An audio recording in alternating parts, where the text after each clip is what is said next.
Well, howdy. What you're looking at here are three French rifles. I am not an absolute expert on French rifles, but one of my favorite YouTube channels, Ian McCollum, is an expert on French rifles. Matter of fact, he's such a expert, he wrote this book. And if you want to know more about French rifles, I would strongly suggest buying this book.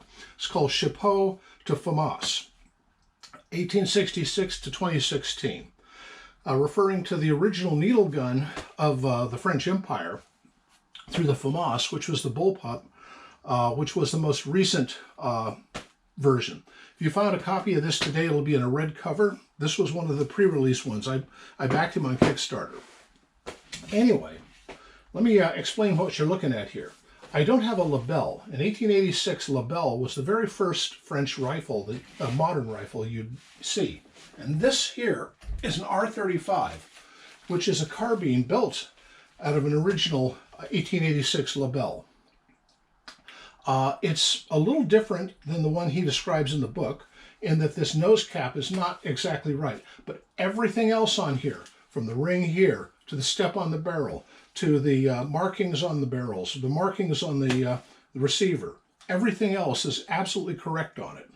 So I don't know what to make of that. Here, is this in frame? I don't know if that's there. Is that in frame? I think that's probably better.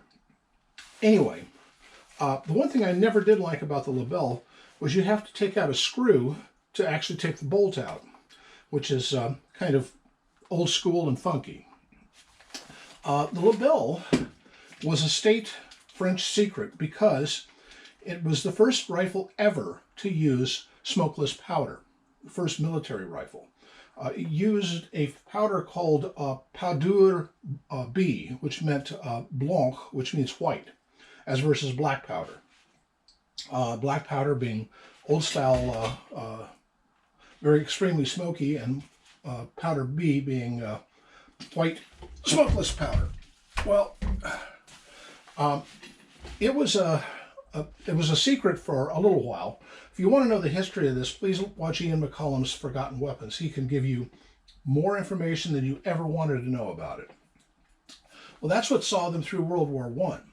By the time we got to World War II, now between the wars, France was very paranoid of Germany. They built up the Maginot Line. They built up their tank corps. They built up their army. They built up their reserves. And they built up their rifles. And what they did is they had a two-tiered program for rifles. Their plan was to use what they call the MOS 44, which this is a MOS 4956, but it'll do as a stand-in for the MOS 44. It was supposed to be their #1 frontline rifle. Well, it didn't work out that way. The Germans attacked before they had these properly fitted out. They were supposed to make this as a substitute standard for reserves and back people. This is a MOS 36. It's a bolt action. This one and this one are both in 7.5 French. And it's a very good, robust cartridge, very similar to the 30-06. But it's an excellent cartridge. This is a very clunky, kind of ugly, not very elegant gun, but it's compared to, say, the Mauser. But it's very serviceable, easy to service by the trooper, and this was what all of the guys on the Maginot Line were equipped with. And it didn't really last because, well, the Germans sort of overran, or came around through Belgium and overran France, and then came into the Maginot Line from the rear, and there was absolutely no protection there. I have about 5 guns from France. The other 2 are Berthier's, but they're from another, they're also World War I, but they're a different story. Now this, what's interesting about this one is it's complete. It's got the grenade launcher sights, everything. This is a complete set. Matter of fact, I've got even the armorer's kit for the thing. Oh, and the, I think this is the, the cover for the sights. Anyway, this thing is not very elegant either. The magazine on it, the clipboard, is on the magazine itself, not in the body of the gun. I've got 5 magazines for this thing. I've got some Let me see if I can get one here. Oh, yeah. Got some magazine belt pouches too. If you're going to do it all the way, I say. Anyway, this was from the Century Arms import, so it's so marked, and unfortunately has been reamed and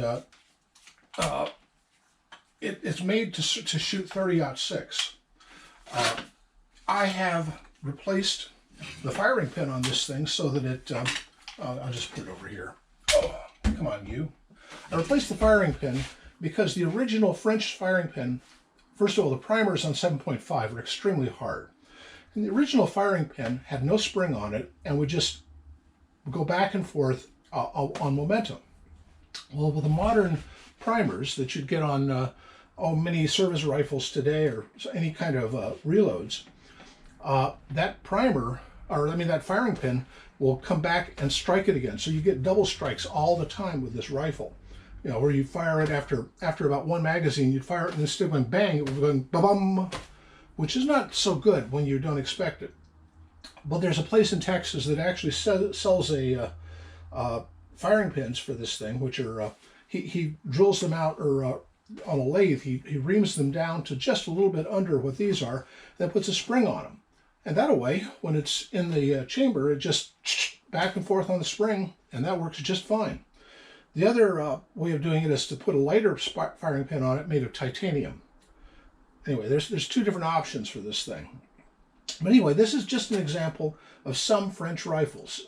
I collect military surplus, and these are military surplus.